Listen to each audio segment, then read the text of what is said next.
State of Decay, a cooperative open-world survival game about resource gathering and management where you fight zombies and ensure the safety and health of your fellow survivors, or wage war against others. The Last of Us Part 2, the critically acclaimed third-person survival adventure sequel about pain and, well, survival, with some of the most impressive visuals and gameplay to date. And what do these two have related? Not much, but you'd be surprised. Welcome back to another episode of Dream Game, which we're now calling Please Make This Game, I Really, Really Want It. Just kidding, but we're now calling it Player's Pitch, where I, a player of video games, pitches a game to devs, which they probably won't even see and watch this video, but a boy can dream, you know, what the hell.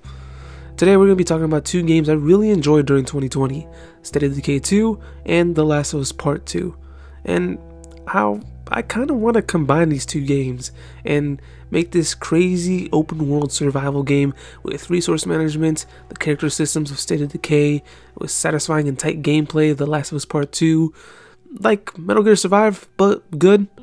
Actually, nothing like that, but you know what I mean. I'll be diving deep into how things work, what things from what game will be making it into this beautiful beast I'll be calling The Last of Us Survivors, its own standalone title in the universe of The Last of Us.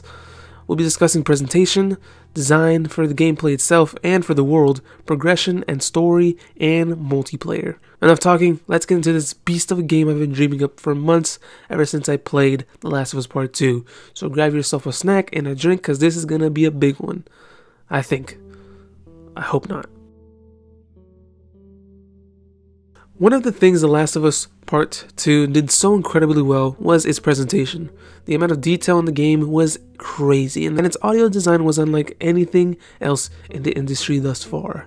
However, since Survivor is going to be this big open world, graphically, it's too much, right? Well, true, but in order to keep the game into a respectable file size, there's got to be some compromises. The graphical fidelity from Part 2 will unfortunately not shine here simply because it's not the focus here. Yes, we'll still have the great detail that we love from The Last of Us and what have you, but the amount of possible decades it would take for the developers to work on this type of game would be insane. So graphics gotta go down. Same goes for the audio. Yes, it's a technical achievement in The Last of Us Part 2. However, I do want to focus more on the gameplay side of things and how the systems and the world works in this game. And no, the game won't be this crappy looking DayZ type game, obviously, but lowering the detail won't cause that much strain on the game itself or for the developers. It'll still be a good looking game, just don't expect a ton of detail like The Last of Us Part 2 and see individual pores from all the characters or tiny bits of trash on the street.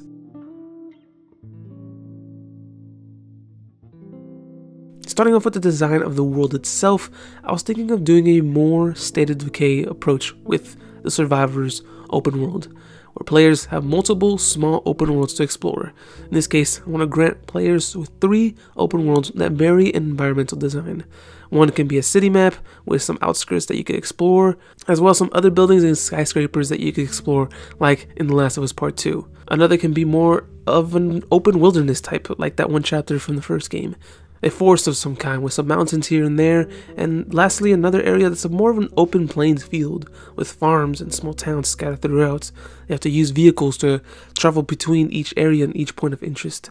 These areas won't be huge, but they will be dense, with lots to explore and much more verticality than you've ever seen in any of these two games.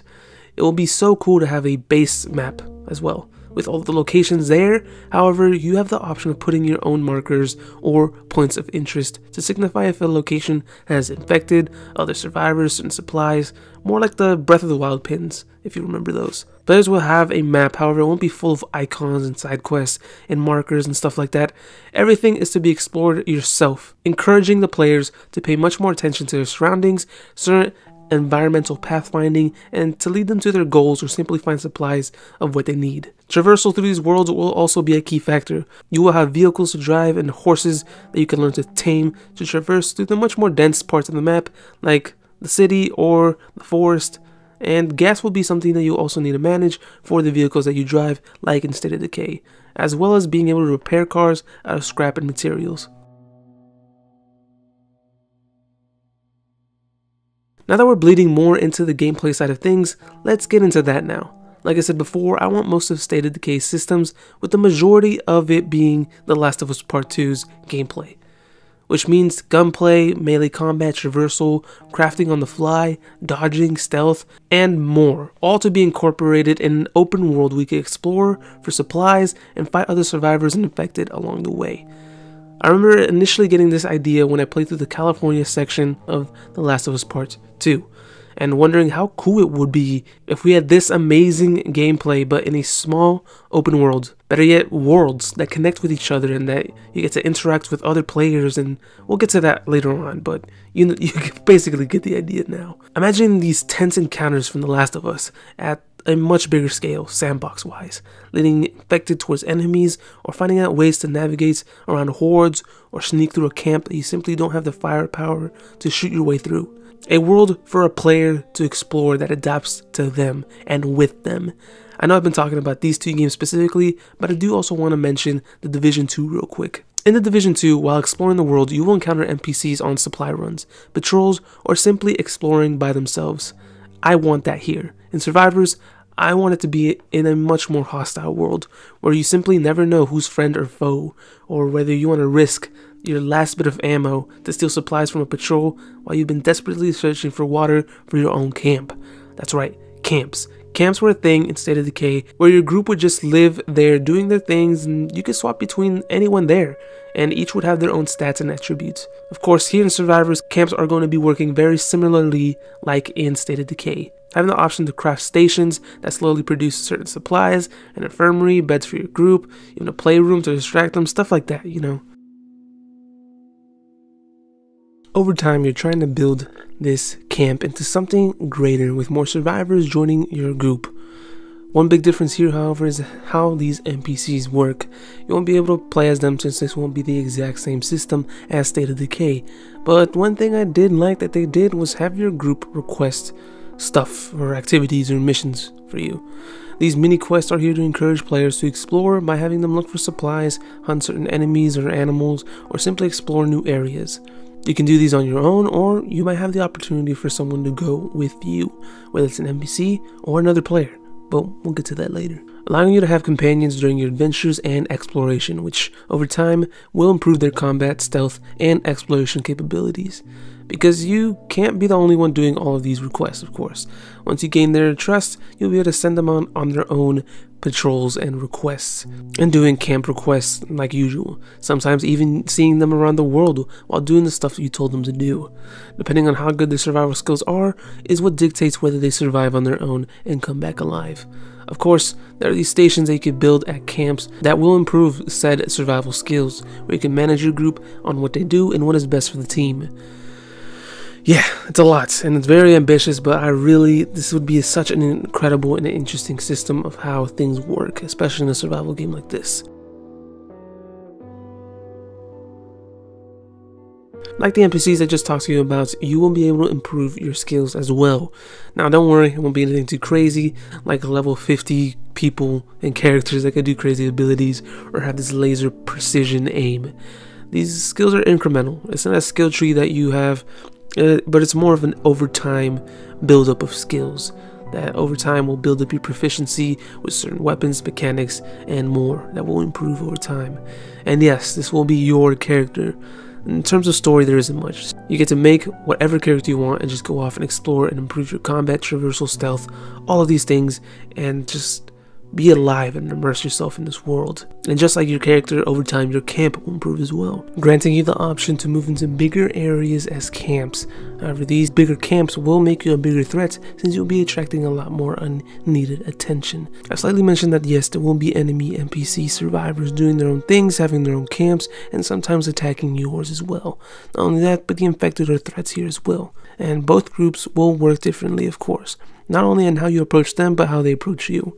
Yes, I know this is stuff you've heard before, but in this game it's kind of more in-depth, since it's just a huge world. Things happen. It's very systematic how these NPCs work around each other. Each group will have different enemy types, like always, like humans having stealth-based enemies, or melee-based enemies that rush towards you, and infected having their usual runners and clickers. Like I said before, not all NPCs will be hostile, but it's up to the player to determine that. If you see a patrol, do you shoot it on sight, or do you let them know that you're friendly and see what happens? You might be able to get a chance to get another camp to potentially partner with yours and be able to trade alongside each other or do requests together. Or you might get ambushed and killed. Straight up. This is a world where I want players to be always on their toes, always watching over their back, because yes, it might be brutal. The stories you find yourself telling with your friends will always be different each time. There won't be clear red or green markers if a group is good or bad.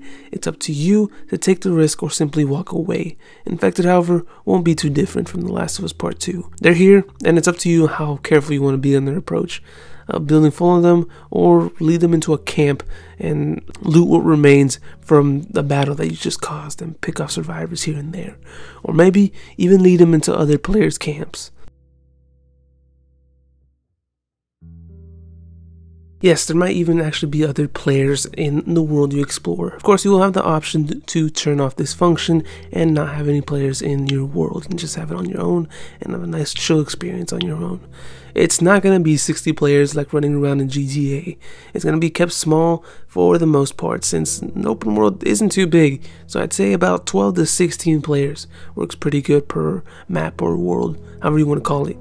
Each player would be able to do their own camps and could even connect with other camps and collaborate and cooperate with each other and trade or do missions together. Players will also be given the chance to raid your camp, obviously. They won't be able to take all of your supplies, but they'll take big chunks of it and do some damage to your camp as well that you will have to rebuild eventually. You can group up with up to 3 friends for 4-man squads in each camp, and you could all explore together, or each person doing their own tasks on their own, like one person getting water, someone doing some recon, others hunting down the camp that attacked yours, things like that. However, if you want to fight and just kill people, I got the mode for you. Faction Wars, a sort of iteration on the original Factions mode that The Last of Us 1 had. Here, you'll be able to have 5 camps with 4 players each in a more condensed map of the open world. Here, you will have a prep phase to craft, prepare defenses, and even try to negotiate with other camps and form alliances to fight other camps. It's not really much of a deathmatch mode like it was in the original. It's a more long-form game where preparation and organization are the key, and once your camp runs out of lives, you're out of the game, and it's the last camp standing that wins supplies and materials that they'll be able to use in the main game. Like I said before, progression, skills, and weaponry do not determine victory. Doesn't matter how long you've been playing the game, everyone is on even ground. The supplies you win do help your progression, but there won't be any crazy attachments you get to guns. Everyone starts fresh, everyone starts naked. You have that whole prep phase to build up your base, get ready, craft weapons and stuff like that, and then just go at it. It's pretty much only strategy and skill and preparation that will get you to victory in this mode. Yes, I know this is a stupidly ambitious game, but you can imagine how incredible of an experience this would be. Similar to games like Sea of Thieves and Minecraft, you will always have a different story to tell by the end of the day, and that's what I want with this type of game. A world that adapts and changes where you aren't the center of it all. You're simply existing there in a systematic, immersive world full of threats and danger. I know that's incredibly unlikely, but man, can a man dream. And I'm incredibly excited for whatever The Last of Us 2 Factions is and comes out, and because I never really got to check out the original game, so it's interesting to see how this one goes. But let me know what you think. Give me your thoughts on what you liked, what you didn't like, what you might have added yourself. And yeah, sorry I sped through this half of the video. This is my 3rd time recording it because game capture is very terrible at recording, but it's the best audio quality I can get. So sorry I kind of rushed through it. I really wanted this video to be good, but I wanted it to be out as well. Thanks again for watching. I love you all. I hope you have an incredible week. You gotta stay safe out there, and remember to love each other. Goodbye. Thank you.